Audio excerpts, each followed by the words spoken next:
What's up, everybody? So here's the new bike reveal. I just bought a 2019 Harley-Davidson 48 Special. Now, less than 2 months ago, I purchased a 2019 Harley-Davidson Iron 883, and I had done a couple seat swaps. What I planned on doing was I was going to replace the seat with an extended length seat so I could get a couple inches, from the mid controls pushed back a little bit. I tried a LaPera Daytona Sport seat, which worked great. I was going to use that in combination with getting some tall boy handlebars, just like these on the 48 Special, and was not comfortable with doing that work myself. I priced it, and it would have been well over $1,000. So mainly I traded in the bike because of ergonomics. As you can see here, the 48 Special has forward controls on it, which when I first started riding, maybe 6 months ago, I haven't been riding long. I started out with a 2019 Honda Rebel 300, and it's a great starter bike, but the first trip up in the mountains over here in Arizona, and I knew I needed some more power, so I went with the 883 because it was probably the least expensive USA-made Harley-Davidson, and I figured, I could do some upgrades on it, but once I found out what those upgrades were going to be, I just knew it would be too expensive. Now, this bike, even though it's a 2019, I got it used at the Harley dealers, so I saved some money off of buying a used one. Honestly, there's not much wear and tear on this at all. It only had about 900 miles on it when I got it, and luckily they had already done the 1,000-mile factory service on it. That saved me some money in the long run too. So besides the ergonomics, pricing definitely had something to do with it. Now it's still in the Sportster family, even though it's on the top end of the Sportster line. It was definitely affordable. I did try some other bikes. I really liked the 2019 Fat Bob, but that was definitely out of my price range. I was able to switch over some of the things I had upgraded on the previous bike, like the turn signals, the LED turn signals, and the mirrors. I actually had those swapped over. So these mirrors on the bike here are the long stem mirrors that I had installed on the Iron 883.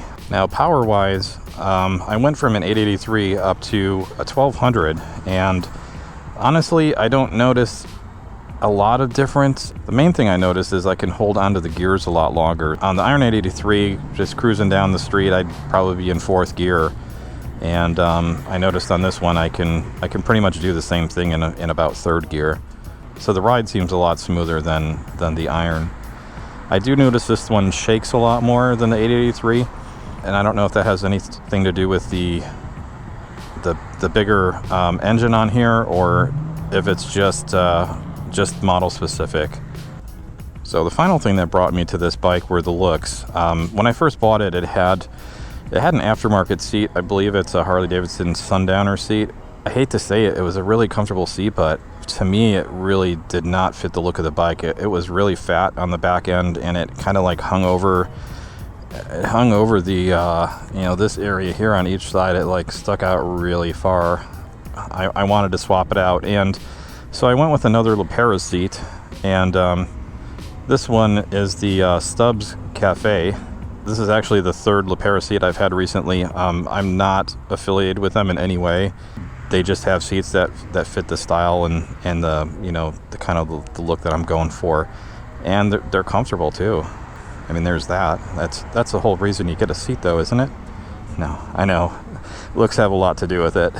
Just wanted to do a quick update here because there's some videos coming down the line that feature this bike, and I kind of wanted to explain why the bike was going to be different, in case you've seen some of my recent videos on the Iron 883. That Iron 883 was a great bike. I wish I could have kept both of them, but ultimately this one has more of what I was looking for without having to do any aftermarket upgrades. It does have what looks like an official Daymaker headlight on there, and I looked up the pictures, and side by side with some of the with the actual Harley brand one and some of the aftermarket ones, and it definitely looks identical to the Harley one. So if it's not, it's a really good imposter, but it works great. There's a better view at it. So you can see I have the LED turn signals on there. I definitely like the matte finish paint job on the Iron 883, and the 70s, you know, AMF style paint job has some getting used to. But you know, ultimately it's not a bad look. I definitely noticed that I'm going to the gas station more often with this bike. So anyway, that's it for now. Hope you enjoyed the video. I've got some stuff coming up in the future featuring this bike, so if you like the video, click the like button. If you want to see more videos like this, click on the subscribe button if you haven't already. Till next time.